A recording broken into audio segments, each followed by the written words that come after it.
why are Singaporeans feeling so lonely, right? Especially like working class professionals. There's a chapter in my book about this called Paradox, about us being more connected but disconnected than ever. And that is a global thing. That's not just Singapore. It's different from being alone, right? I mean, that's the tagline, right? So if you're feeling lonely, you have to look at the friends around you. Do they share your same values?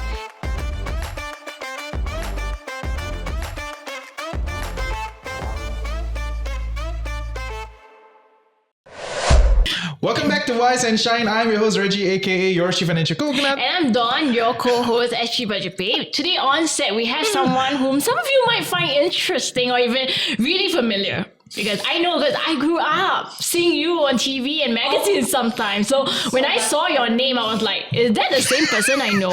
That's not a great way to start.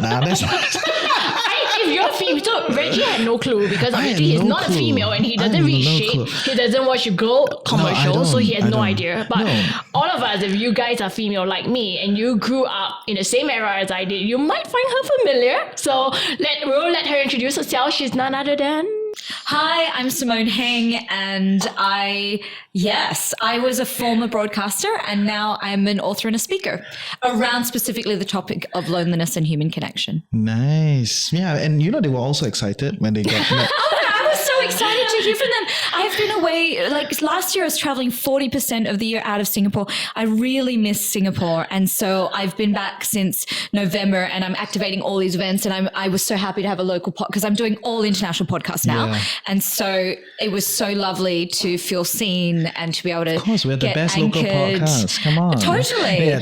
I just want to get back anchored into my, so fitting that we're in like shooting in a clan house on Ann Siang Road. Fantastic. Amazing, right? Because it doesn't get more local than that. We're really excited to have you back because you kind of disappeared from the scene for quite a while, right? I didn't know, I didn't follow, and we didn't have social media back then. So I didn't know until recently that you went to Dubai and you're doing all these gigs abroad. So that's where I disappeared to. So I left Singapore in 2009 and I was in the UAE working for Virgin Radio and I was there for half a decade.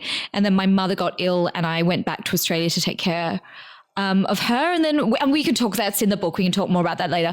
But 1.5 years into that, and I was doing radio in Australia and I just couldn't tahan anymore. Like I need to be in a global environment. I'm a global person. We can also talk about that later. I am genetically Miss Singapore. I have all 4 of the official races.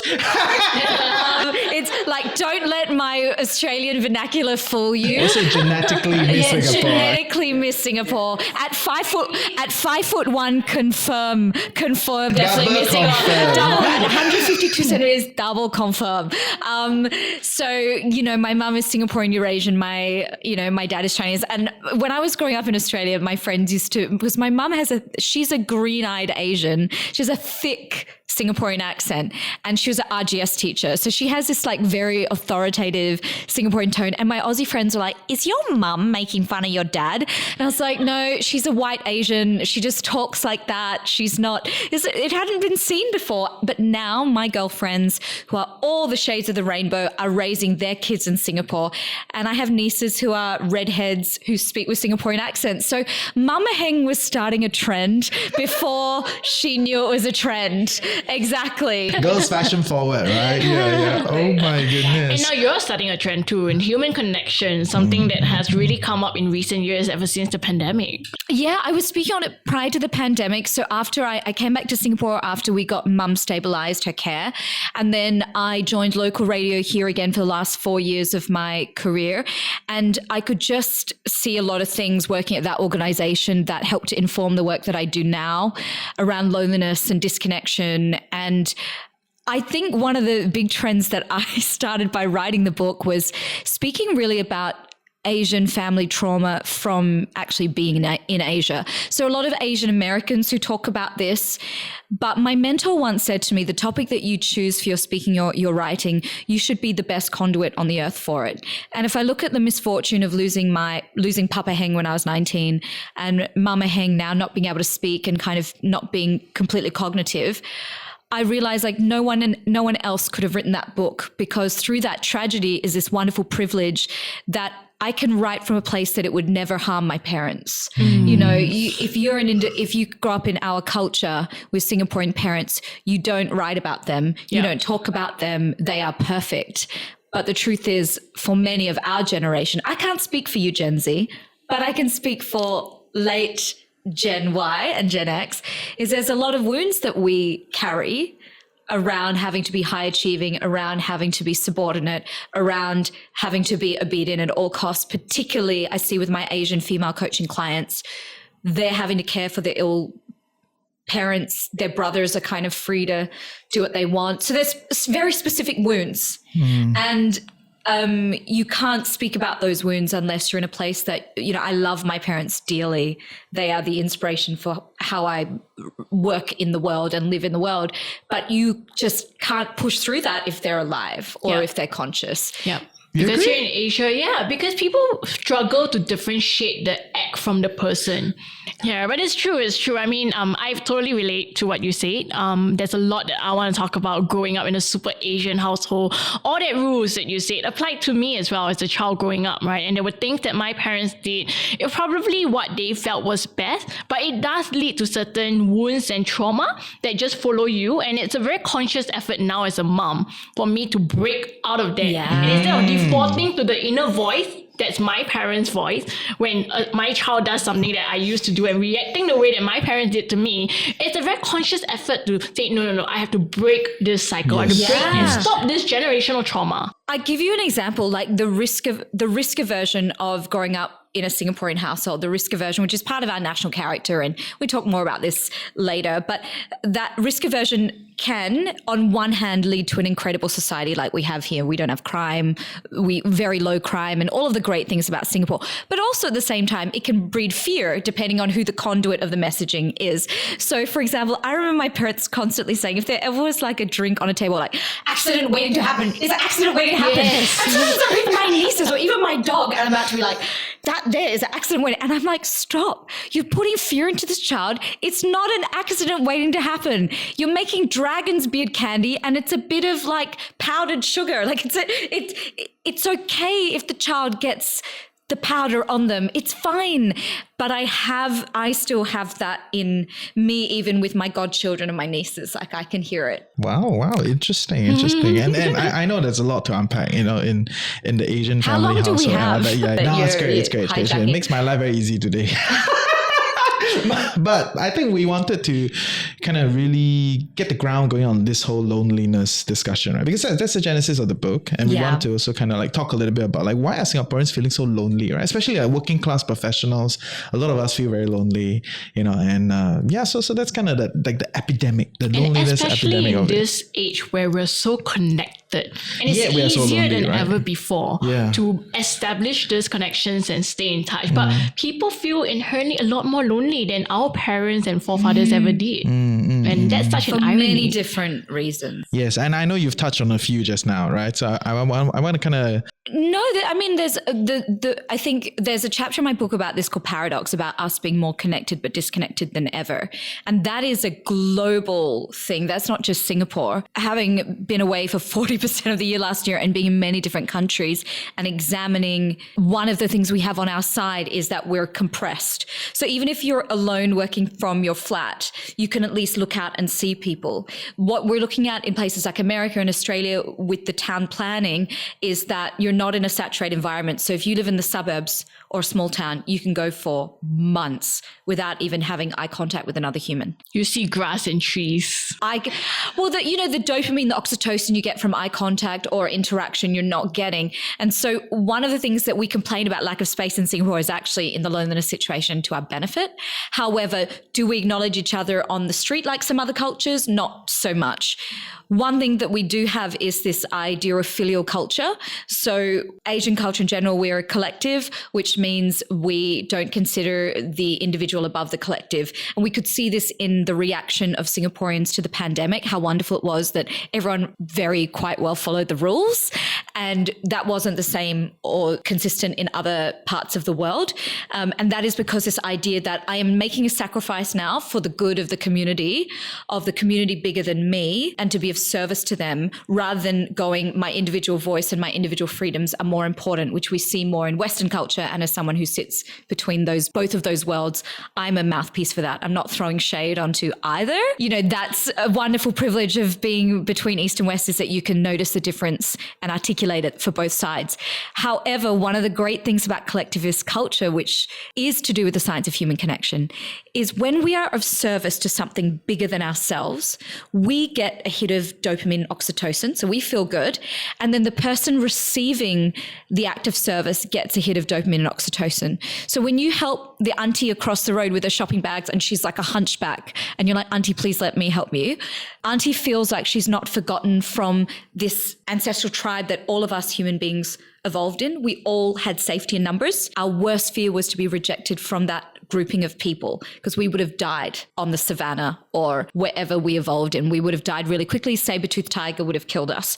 So on the one sense, when you do an act of service, the person goes, oh my goodness, I'm not forgotten.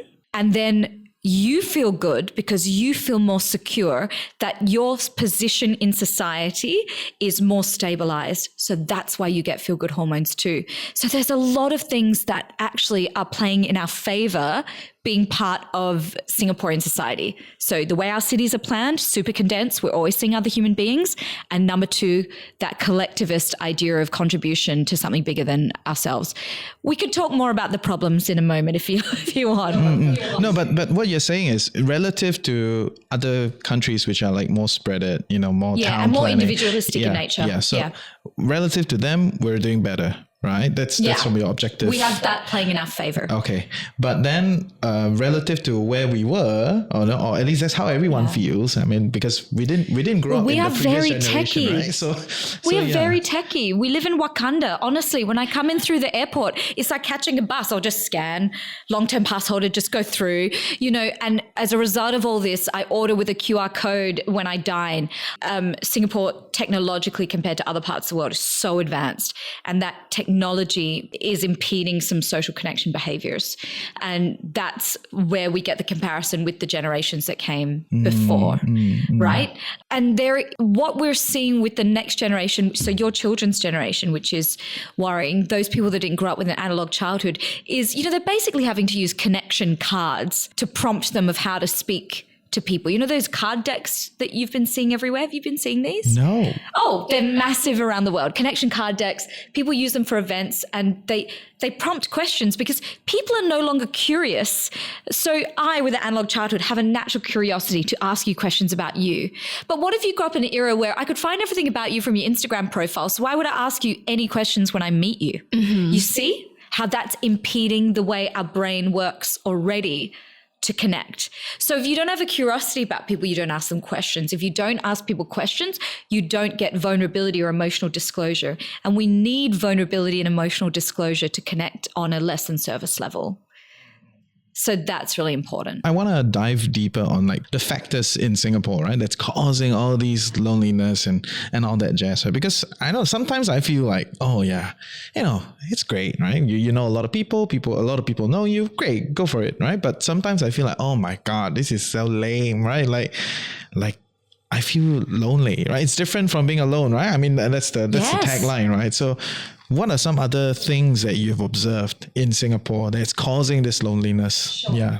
So firstly, let's define loneliness, right? Loneliness is the perception of the gap between the kind of human connection and the type of human connection you desire and the kind of and type of human connection you're currently receiving. So we can see that's why people can be in marriages and feel lonely with their partner because that partner, they are perceiving that the partner is not supplying their connection needs. You can be in a room full of your relatives at Chinese New Year and feel completely lonely and unseen amongst people who maybe their values don't resonate anymore or they don't talk to you about the things that you value. So the values are really important. So if you're feeling lonely, you have to look at the friends around you. Do they share your same values? What you're saying is loneliness essentially is a gap between expectation and reality. And more importantly, the word perception, your perception of the expectation reality. And that's important because the lonely brain cycles. And this is very important. Okay. Before you cut all your friends off or do all this stuff. Yeah. Bye. You know, like let's not go down that Graham way of living life. So what's really important is that you identify it's the perception. You could be surrounded by lots of loving people. And this is where we see with a lot of mental health disasters that happen. You'll be surrounded by people who deeply love you, but the lonely brain creates a loop and a spiral that does a few things. It tells you to isolate even further, even though human connection is what you need. It tells you to hold your existing human connections to a higher standard than is reasonable. For example, in my position, I'm a 39-year-old single female, and my girlfriends have husbands and kids. And so I see them during the week, but I know unless I am invited, largely Saturday and Sunday is for hubby and kids. Now, the lonely brain would tell me, well, cut them off. They're not making time for you. And the lonely brain will tell you that is a higher standard than is reasonable. Of course, someone's children is a higher priority than you, their single friend. The rational brain says, oh, well, honey, Simone, you're an entrepreneur. So you take your weekends during the week and you work on the weekends when your friends are busy. That's being reasonable. But the lonely brain will not tell you to do that. The lonely brain will say, no one remembers me. I'm all alone. No one can understand. For me specifically, when mum became paralyzed, I had this thought, what other 29-year-olds, 30-year-olds would want to have me at a dinner table when I'm the only one who has a father in a grave and a mother in a wheelchair, and they couldn't possibly understand me. And I used that as an excuse to no longer accept invitations or to go out places, and so it spiraled. So the lonely brain then intervenes and makes life more difficult because it adds on to all these negative thoughts. And you just keep spiraling, even if that's not true. And therefore, your brain also doesn't know what is real and what is perception. No, because I just had this episode like 2 weeks ago. So now I was in my own home, like, you know, like in this place I've set up to kind of feel safe and all that jazz, right? But, you know, things. Mine too. I pimped my HDB. Can we say pimped anymore? I'm so 2000s. Yeah, I had this exactly what you were just describing, right? Which I was in my room, you know, like things were not like bad, but they were just like off the day, right? And then I felt this big disjoint between like what I wanted and what is happening. Yes.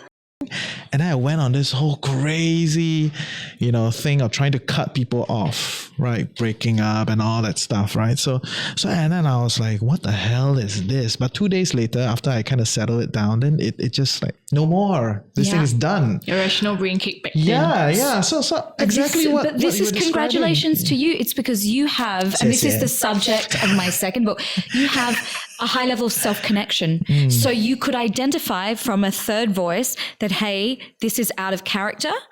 I need to sit with this. I need to breathe through this and re-look at this when I'm in a better place. Now, people without a high level of self-connection I define as the awareness of one's own experience in any moment, which means it is also fleeting in every moment. If you don't have that level of self-connection, you will go straight to cutting your friends off. You'll be completely reactive. And so that is really our biggest answer to some of the symptoms of loneliness is self-connection practice. Well, we're going real deep today, but I'm so grateful that you didn't go and do that. I got really close on New Year's Eve. Christmas I was fine, but New Year's Eve I got real close to, you know, that time of year is so trying for many of us who've lost our parents or who are away from family. It's just trying, even though you can substitute in with friends or whatever. It's different. Yeah, it's different, especially as Asians, you know, family, we are taught from when we come out of the womb that family is number one. And so for me, it's always a testing time of year. And I sat with it and I breathed through it and I let it pass through me because I know all the science behind it. So I know neurologically what's going on. And so if you're watching this, please don't feel ashamed that you're lonely. It's now epidemic proportions. So, for example, 1 in 3 Americans feel that they don't have anyone that they can truly talk to. And that truly talk to someone is a real indicator of a precursor to loneliness. So 1 in 3, whew. We don't know the stats yet completely for Singapore. So I think it would be safe to assume that the numbers might be similar to, especially we look at the working adults. And one thing that we've realized is as we build our careers, folks in the 20s, 30s, basically after you graduate. And also our aging population too. If we were to do the stats on the aging population that didn't have, who are your aunties and uncles who never got married or have kids, can you imagine upcoming Chinese New Year for them? Oh, I would. Social We expectations. should totally do an event eventually, just for elderly people, Chinese New Year, who don't have any family to go to. Oh, that's nice. Yeah. We could use this I'll facility. join you in this initiative, right? So That is actually a really, as we have an increasing aging population, this is what will happen for them. Yes. Hey, I hope you're enjoying Wise and Shine so far. I'm your host Reggie, aka your chief financial coconut, and for us to continue to do this show so that you become a tad bit wiser every week, you gotta like, share, subscribe, help us beat the algorithm. But even more importantly, if you can, comment in the comment section below. Let us know your thoughts and also some questions that you would love us to answer. Yep, now back to the show. So going back to that feeling of loneliness, I think it's something that we feel a you, lot. you were talking about the corporate In work. Singapore. So Okay. as you get busy with your career, you start having kids, you start to I feel get very into the personal, point. this Of thing. course, because it's something that I can relate to. Right? Society expects me to do everything. I spent a lot of times catching up with my friends in my 20s before I got married and I had kids. But the moment the kids entered my life, my entire weekends and evenings are all with them. And I see my best friend maybe like once a year. I got so excited when she told me that she was moving back into my neighborhood. But since she's moved back, we've literally only seen each other less than 10 times. I And she's know. now just And at the so back. many of my mum friends say this because it's not necessarily the parents of your children, like the parents of your children's friends that you get along with and can have deeper meaning for conversation. Sometimes you might meet them at the kindergarten and actually really dislike them, but the children get along. And so you have to do play dates with them and hang out with them. Doesn't mean that you feel more connected to the parents of your kids' friends, right? Your friends are still your friends that have the values aligned. So one of the things I think my two besties have done really well is that they've never gotten rid of their girlfriends. So I still have a place at the table. And you made me realize that maybe I always feel like I might be a burden to them, but I'm probably providing a lot of adult conversational connection that is a need for them that they're not getting at the playground.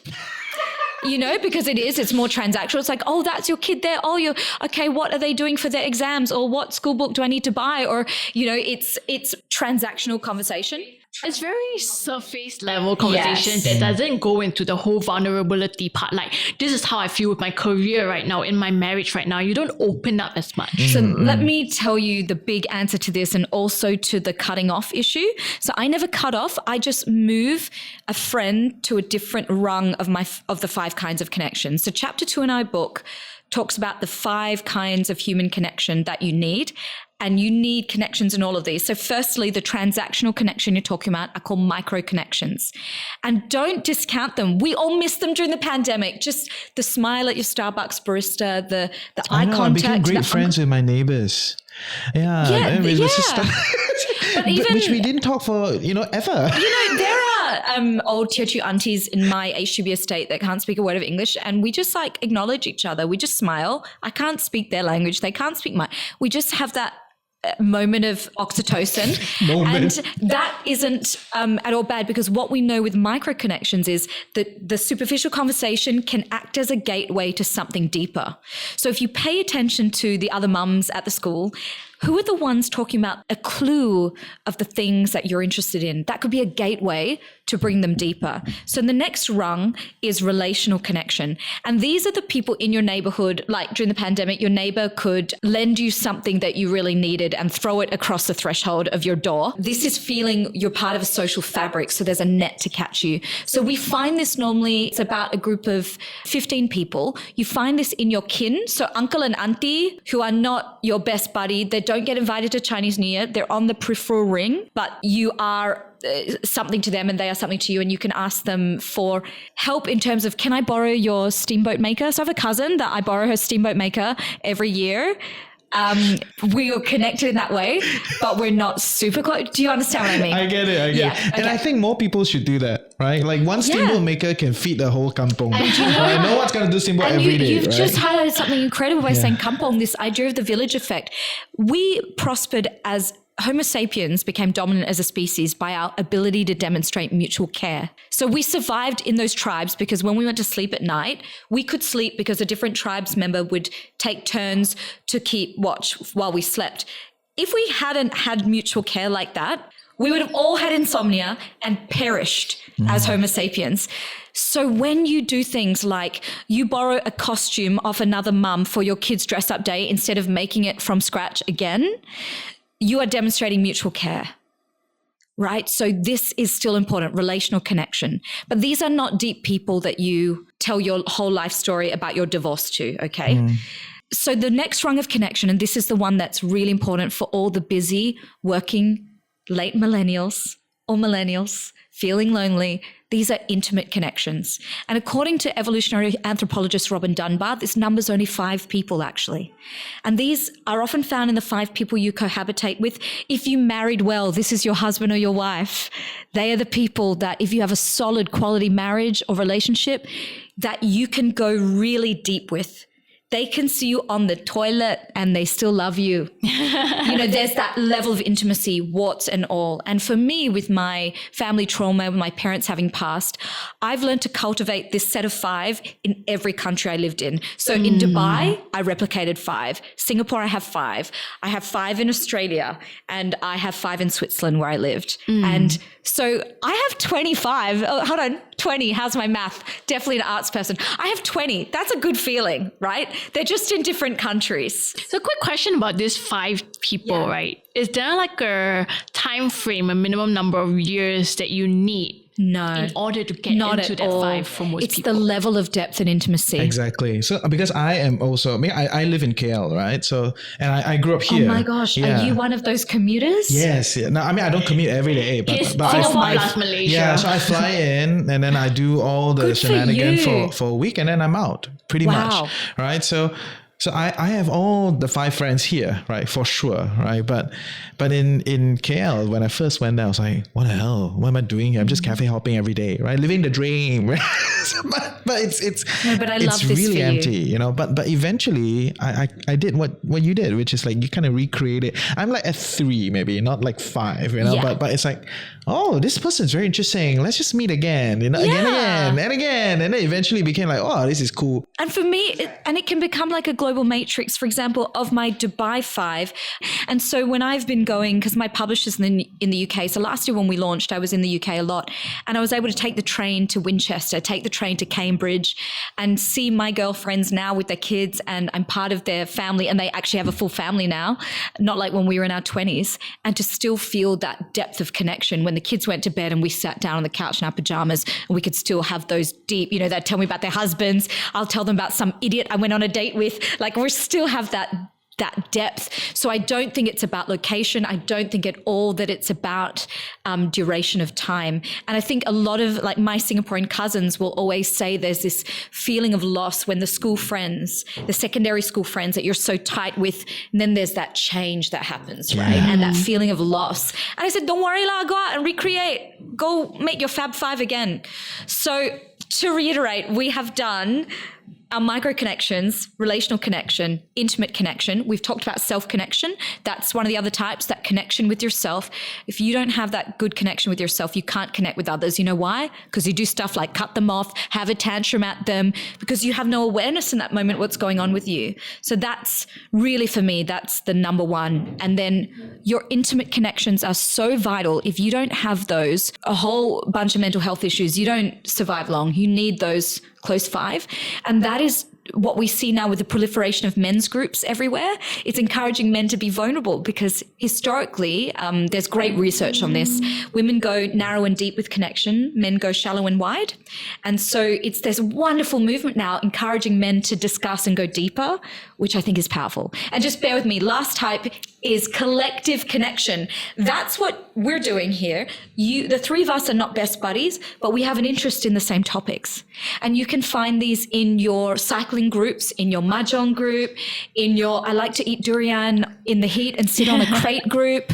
Whatever it is that you have this common interest that makes you feel seen, maybe beyond your marriage, beyond, so you're all into the same thing.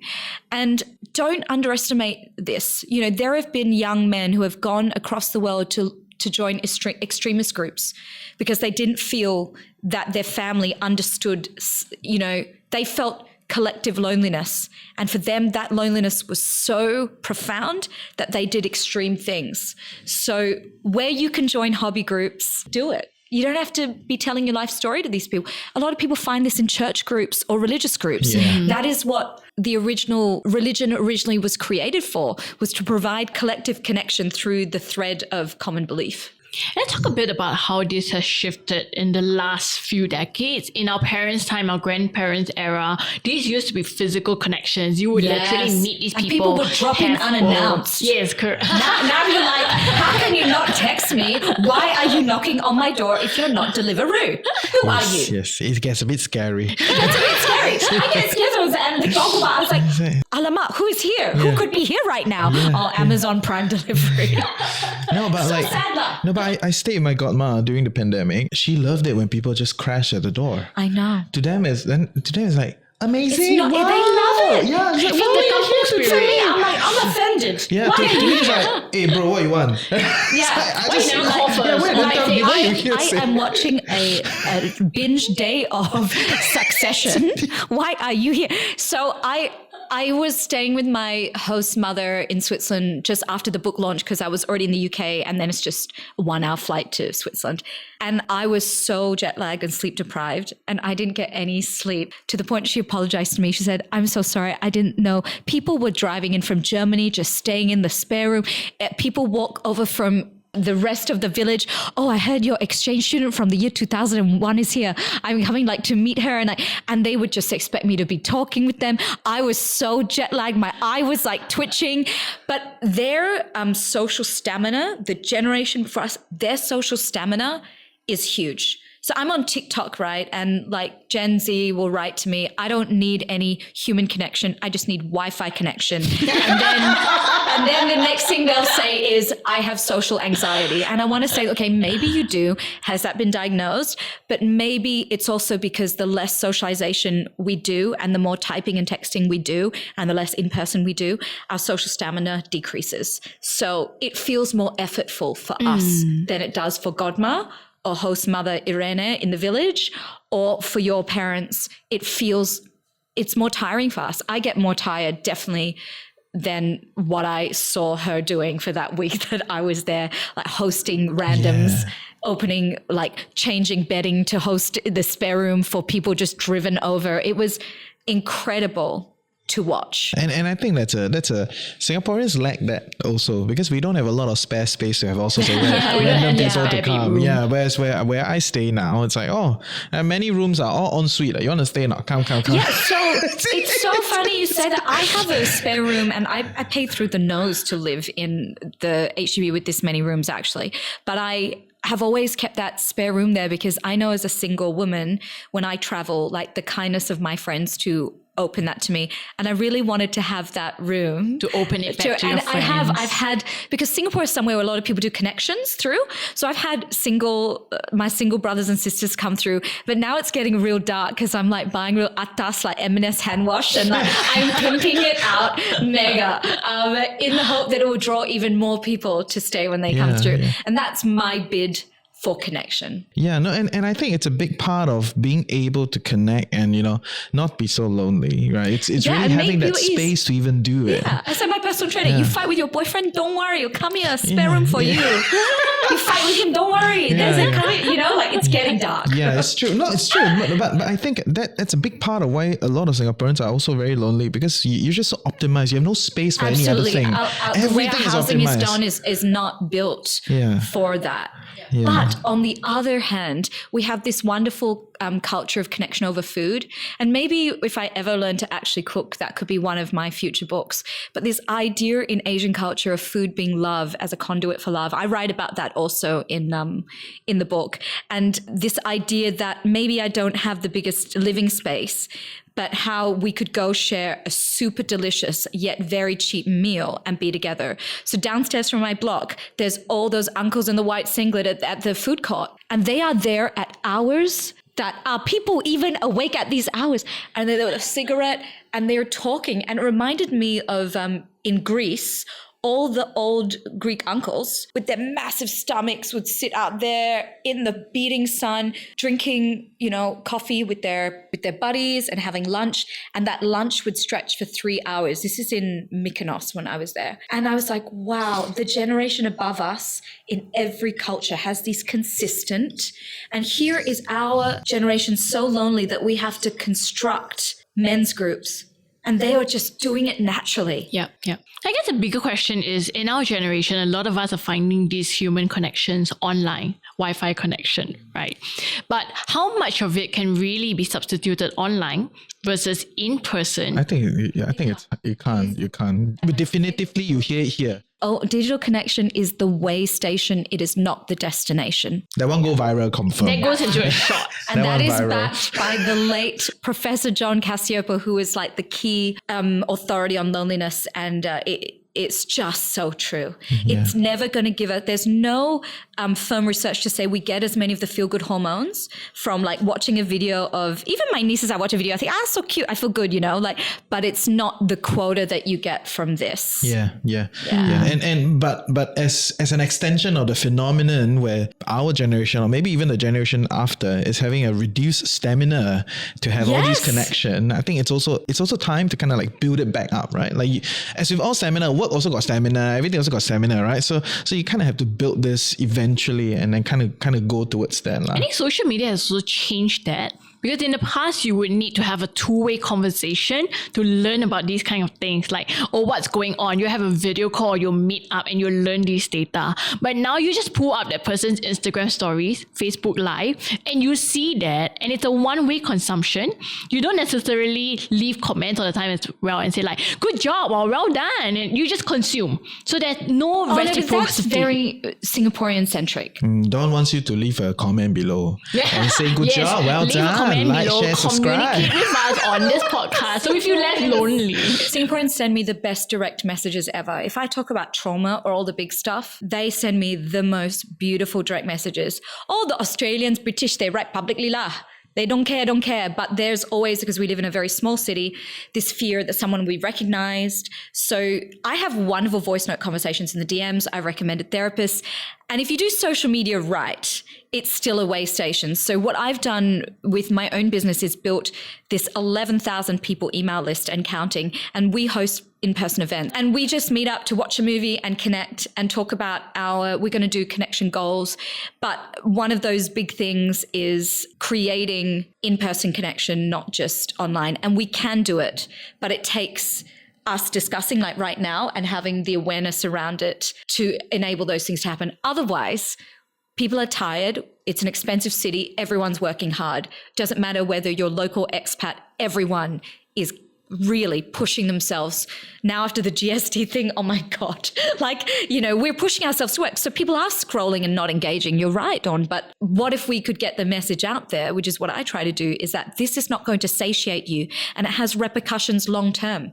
Wow, I feel like I'm being hurt, Really? Like someone knows what I'm thinking. That's my job. Yeah. So you're doing a good job, right? So that's great. That's why great. So many Singaporeans bought the first iteration of the book, because it was amazing. It went like viral because it was saying things that people were too shy to say. And people felt hurt and recognized when they were recognizing that in the book. It's amazing. So stay for part 2, right? Where we continue to discuss like this whole human connection side of things, right? Because loneliness is just the situation, but what can we do to then overcome this in a tangible way, right? So see you for part 2.